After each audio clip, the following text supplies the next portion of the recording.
Okay, so yesterday was my birthday, and it was an amazing day. Thank everybody for everything. And I had some amazing gifts and also some donations, some birthday donations. And I just want to remind everybody that when you donate to Fort Ashley, you donate to us being here on the corner. You know, our gas, our parking, our housing, and our coffee, and just everything it takes to be here. But we do not raise money for lawyers for the men inside. And just letting everybody know that it is strictly to support our household at the Eagle's Nest and our advocacy that we do during the day, because we did have a busy day. We were at the congressional hearing, and then we went to the community nutrition hearing, and now we're here. But so I just want everybody to know what they are contributing to. So I want to thank Brunhild. Thank you for your very generous donation. Mary Kay. Lala. Love you, Lala. Yeah, we love you, Lala. Miss you. And Jay, thank you so much. Thank you guys so much. It does mean a lot to us. It does. Love you.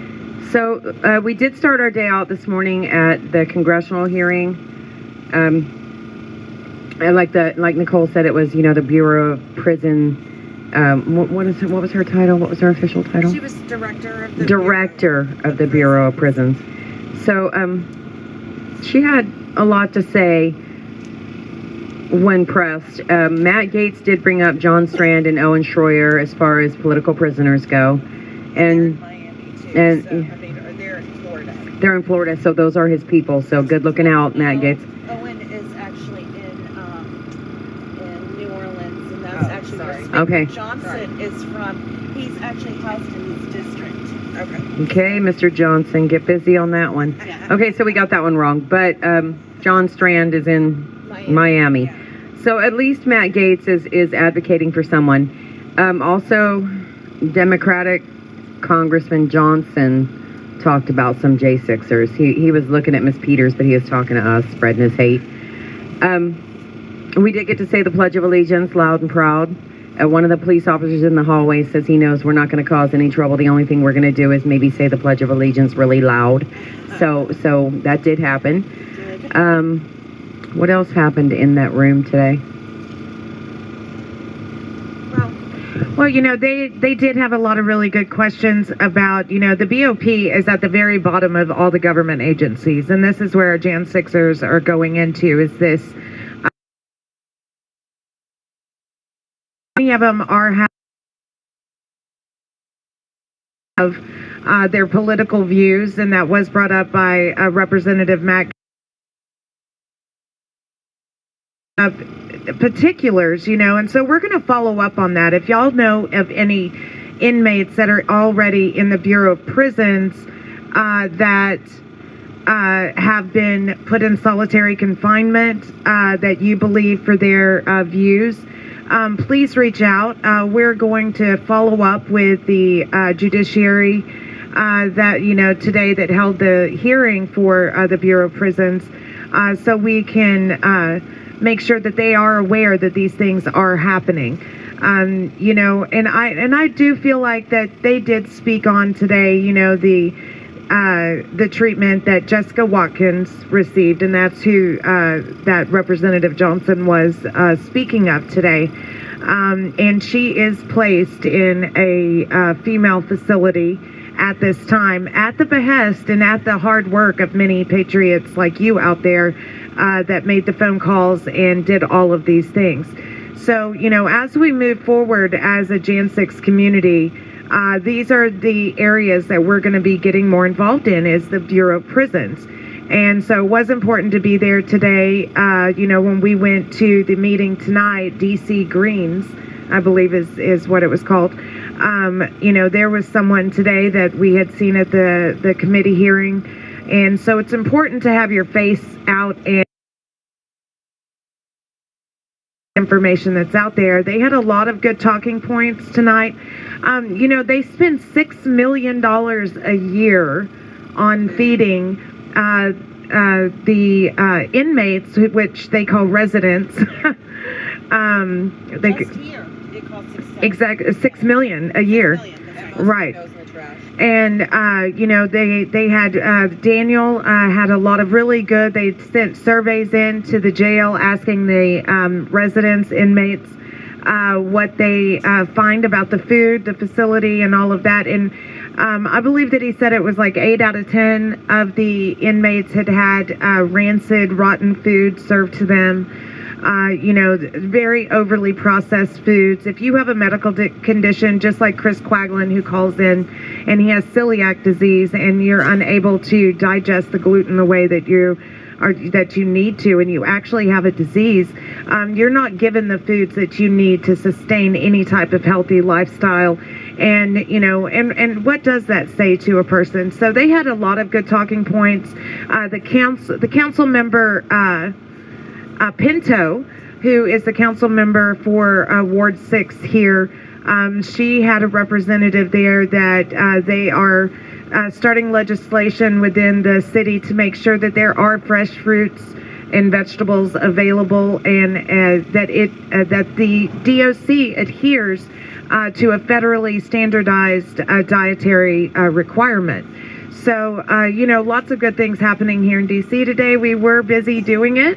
And these ladies got more to say. Yeah, it just occurs to me. Well, I also just want to say that this man, Daniel, that spoke, he is a former, did you say? I don't know. He is a former resident of the D.C. jail. So he was inside for a year. So he's kind of, it means a lot to him. And he understands the ins and outs of what he did get to eat and what he didn't get to eat, and what it required of him to get fresh fruits. And he said that they had turned fresh fruits and vegetables into contraband, so that's not untrue. And then one more thing I wanted to say that occurs to me right now is Troy Nels was a very colorful character today. And he was talking about bulls and heifers, and I couldn't even do it justice. You'd have to just go back and see that on C-SPAN. But Troy Nels is a character, and he does not believe in housing opposite sex prisoners with other. He's not a fan. He thinks it's like letting the bull loose with the heifers. So he said that repeatedly, and Well, I've heard that a time or two coming from Texas. right. No, I know. I just thought it was funny in a congressional hearing. So there's a little bit of comic relief, I guess. And then we got out of there just in time before that incident with the gun happened. So we averted disaster today. I also want to say in Southern California, there was an elderly Jewish man killed with a megaphone from a Palestine protester. And I keep his family in my prayers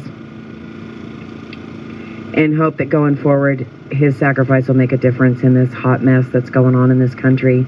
And I hope his people will speak up and take up for him. And I just feel like righteous indignation is called for. We don't kill people in the Capitol building, and we don't kill people on the streets without accountability. So I pray for this man's family for some peace and some justice. Hello, everyone. So, there's lots of stuff going on, and I just want to take a moment and give you all some updated information about Dominic Pizzola, because I know a lot of you are very concerned. There's a lot of confusion going on as to whether or not he's in Oklahoma, or if he's not there, he's been transferred. I can tell you that he is still in Oklahoma, and he is in the segregating housing unit. They call it the SHU, which is basically their solitary confinement, their hole. So if you call the jail, they're not going to give you any information, and I know this from personal experience. So I think the best thing to do would be reach out to the BOP.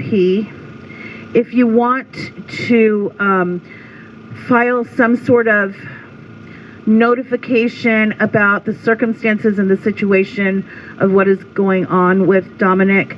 The problem is the way that he was labeled in the BOP system. They have him down as a domestic terrorist.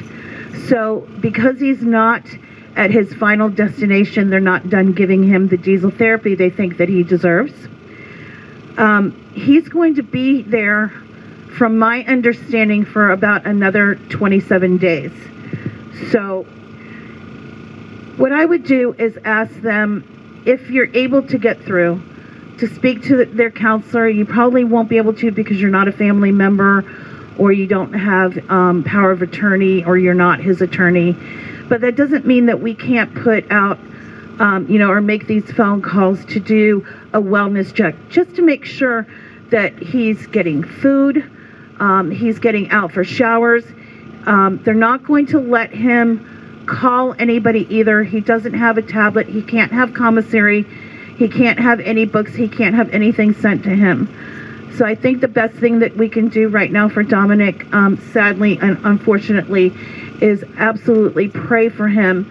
But call the jail respectfully and just tell them that you would like someone to do a wellness check on them, on Dominic. That's what I'm going to do tomorrow morning. But we can also file a report with the executive assistant -s at bop.gov. And, Matt Gaetz did talk about this today because he spoke specifically about John Strand and how he's going through the same thing in Miami. And so many other Jan 6ers are experiencing this as well. We're finding out. If you hear about anybody, please put it on my radar, because Sarah McAbee with Stand in the Gap Foundation is going to be writing a report that she's going to take to Matt Gaetz. And the more information that we have to provide Matt with details and circumstances, the better it's going to be for, all of these Jan 6ers. So let's send the BOP a concern, basically, report is what I would do. And I'm just going to give you that website again. It's execassistant-s at bop.gov. And it's Dominic Pizzola, who we're going to make a report on. And definitely keep Dominic, Lisa, the kids, and Barbara, his mom, in your prayers for me, guys. I would really appreciate it.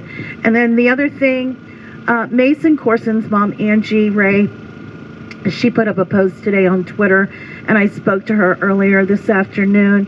And Mason is doing okay. But, he's really missing, like, all of the letters and stuff that he was getting while he was here in D.C. And, he's got a lot of time on his hands, and he just misses reading those letters. And he's actually one of those Jan 6ers that write back. So if you guys just want to send him some love, prayers, encouragement, let him know that we are thinking about him, and he certainly hasn't been forgotten. Mason is at FCI Coleman Low Federal Correctional Institute. It's Mason Corson. His inmate number is 78637-509. It's P.O. Box 1031, Coleman, Florida 33521. So let's send Mason some love and prayers and letters. Also, Shane got transferred, and he is on his way to some destination. We don't know where he is at yet, so if we get any updates, maybe the guys know. Sometimes they're more informed than we are out here on the outside, so maybe when they call in, we'll find out if anybody knows where Shane has gotten to. But let's keep all of them in your prayers tonight, guys. Thank you so much. I appreciate it. Okay, so we weren't present in court today, but there were a few things that happened today. Ryan Nichols, who was on pretrial release pending his trial, he ended up taking a plea deal.